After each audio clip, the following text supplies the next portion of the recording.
All right, welcome back to another episode of Bumping Grounds. This is Jaden. I'm Sharkbait. That's my boy, you already know it. And we're going to be talking about Dak Prescott getting his new deal, 4 years and a whole lot of money, 160 mil.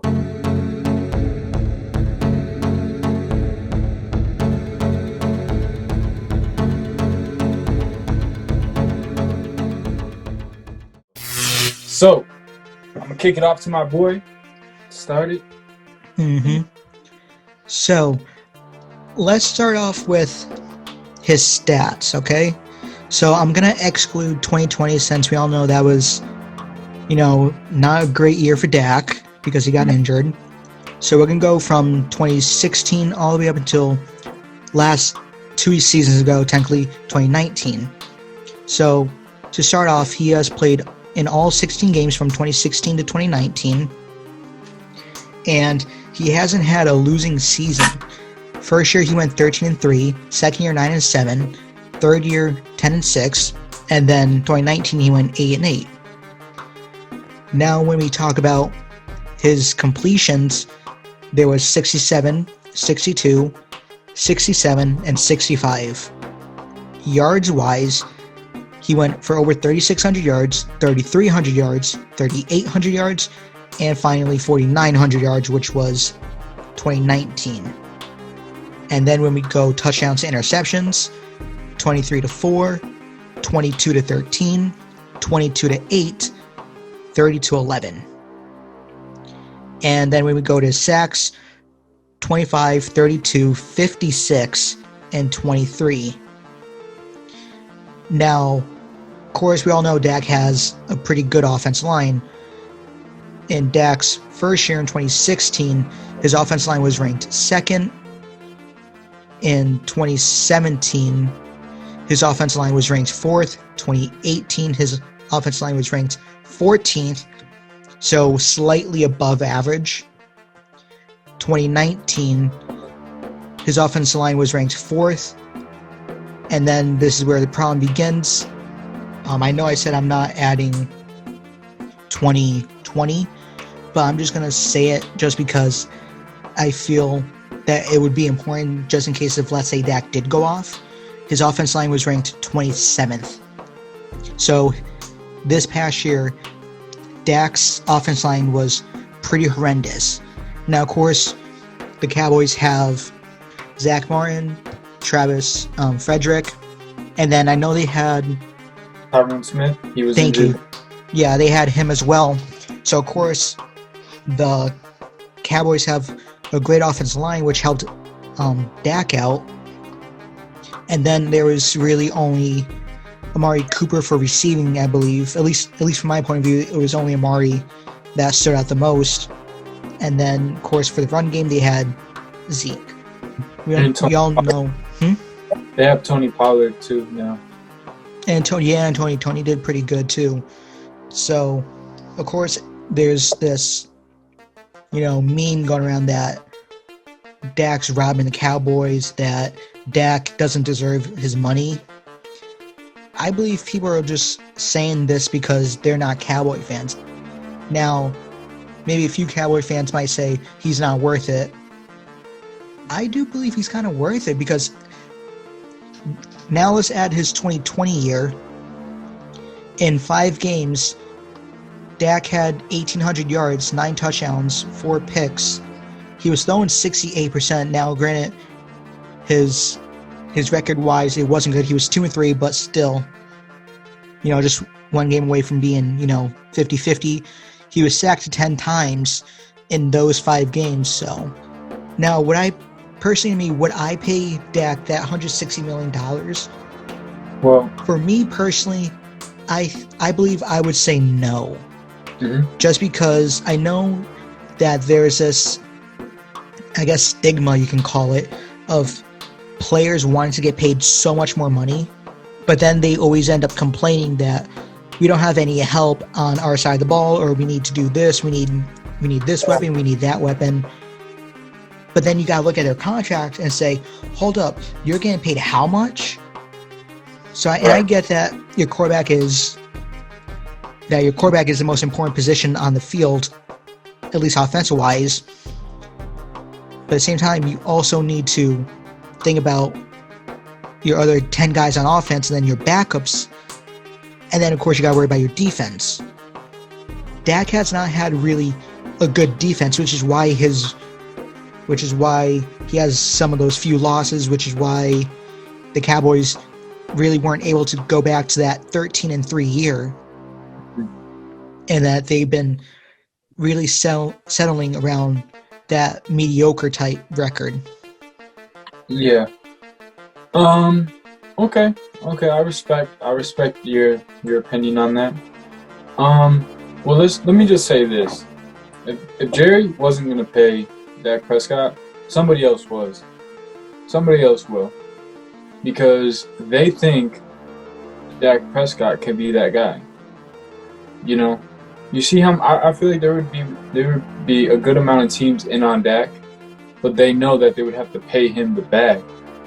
But my point is, Dak Prescott, he earned it. Like, he honestly earned it. Yeah, he's been playing for the Cowboys, and I hate the Cowboys, and they haven't been good on defense at all. I feel like that's the reason why they haven't gone anywhere, because their defense has never helped them out. Now that they have all these weapons and a decent offensive line, maybe they can draft another offensive line to help Prescott out.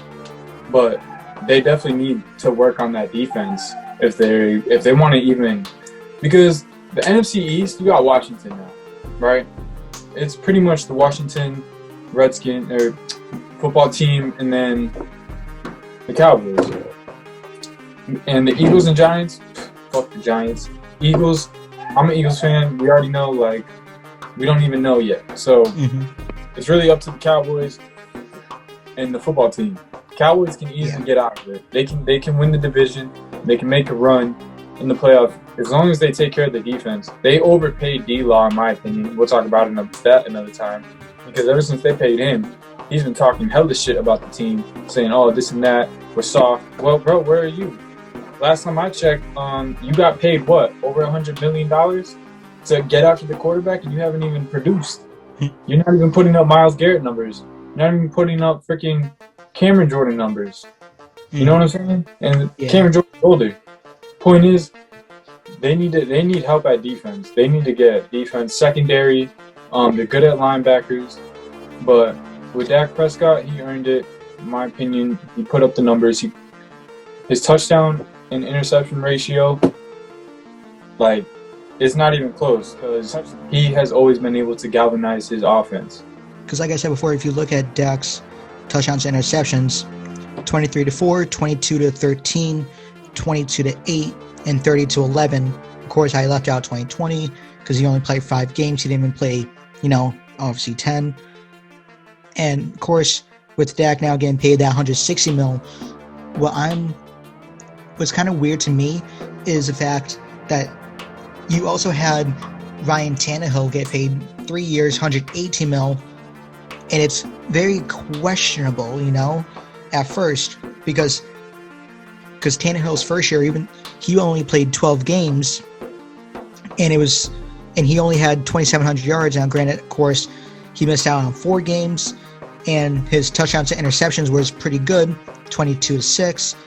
And then this past year, he went 11-5. He played all 16 games, and he threw for 3,800 yards, 33 touchdowns, and 7 picks. So, of course, now you look at Tannehill and say, well, he just got paid $118 million. So why isn't Dak getting paid when Dak's been a little bit more consistent over the past few years? I would have paid Dak. I just would have. I mean, yeah, he got injured, but injuries happen all the time. Look at Carson Wentz, man. He got injured. He's had more injuries than Dak Prescott. But now the thing is, though, too, is that it's his leg, and it's kind of the same injury that happened to a similar... Teddy Bridgewater, I think it was. Yeah, he had...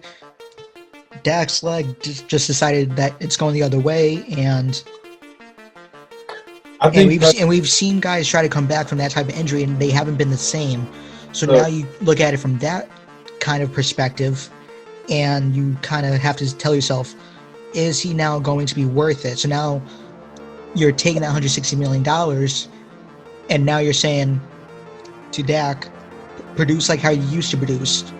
So now you're just betting because you don't know what he's going to do. You don't know if he's going to go back to that old form of throwing 3,900 yards. I think he will. I definitely think he will. I think he's going to light it up, man. Mm-hmm. He probably would have thrown over 30 touchdowns this year had he not get injured. I think he had 9 touchdowns when he would have 5 games. Yeah, he would have thrown 30. Like, and his yards, like he was throwing over 300 yards when they were losing, like coming back. You know what I'm saying? Yeah, his yards per game. His yards per game was actually really good too. So his rookie year, it's his rookie year, 229 yards a game. Second year, 207, which isn't that good, obviously. Then there's 242. But then 2019, he threw for 306 yards per game. Mm-hmm. And then just this past year, in his 5 games alone, he was throwing for 371 yards per game. So, of course, you look at that and you kind of say, well, now he's really starting to get in his form. And now, since Dak is robbed of entering his prime. Right. Because he probably would have gone over 4,000 yards. He probably could have gotten close to maybe could have gotten close to 5,000. And right now, I'm about to do some math to figure this out. So he had 1,800 yards. Let's see. So he was going to play another 11 games. So 11 times 371.